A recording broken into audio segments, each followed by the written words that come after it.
doctor दैमालु बसुमतारी आरो खन्थाइ बसुमतारीनि गोथार जुलि दिनै 26 फेब्रुवारि 2024 सानैबो चिरां जिल्लानि हौवा गोदाना जाहैबाय बेंटल सालबारि गान्दागागेब गामिनि आरो हिन्जाव गोदाना बिजनि साब डिभिजननि सिङाव थानाय सिलबारि बेसर गामिनि मोजां मोनलायनायनि गोथार जुलि नोंथांमोना भिडिअखौ फारियै नायलांदो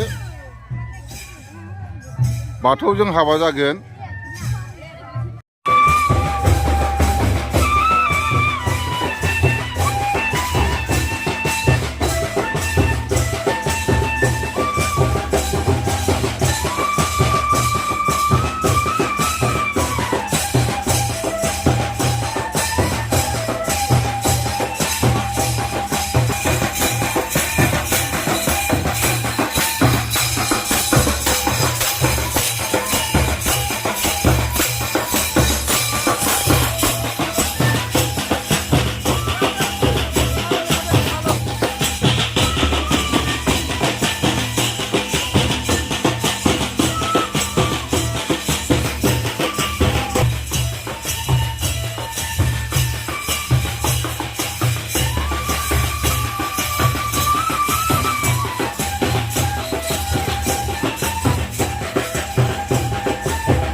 नै आफा नोंनो गोहोनि गिरि सैथोनि बोसोननि गिरिफ्रा सोर सोर बबावहाय मा मुं लानानै सोर सोर दंसै खोनासं आफा संराजा संरानि दंसै आइ माइनाव बुरै दंसै नै आरोबाव सारिनि आलियाव सोर सोर दंबावो खोनासं आफा आइलें आग्रां खैला काजि आब्लाखुंगुर राजखान्द्रा राजपुथु दंसै दहाय नोंसोरनो गोहोनि गिरि सैथोनि मोदायफोर नै जोंखौ अन्नानै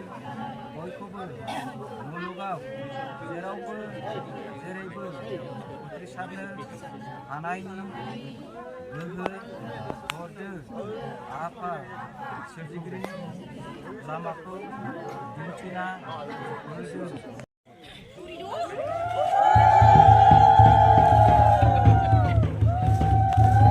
जय गोथार जुलिनि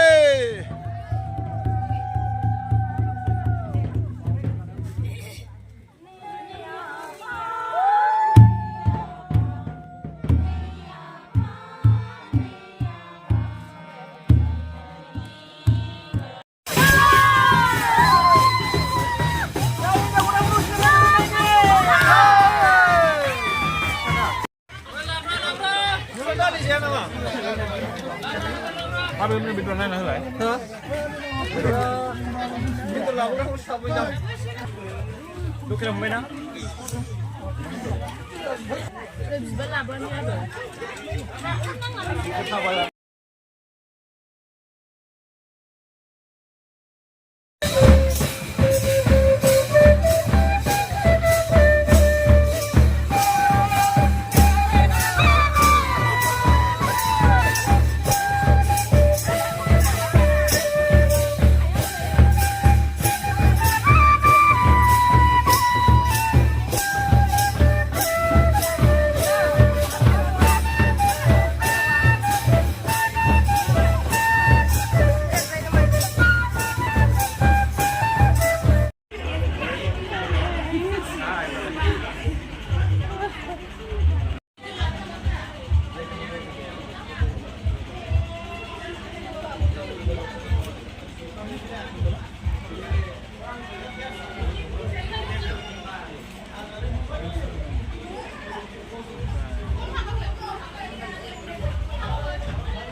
त्रिपुरानिफ्राय फैनाय आलासि बिथांमोनखौ आर'नाइजों बरायदों कक बर'फोर जोंनि फोलेरफोर बरायनाया जाहैबाय हौवा गोदाननि बिमा मादै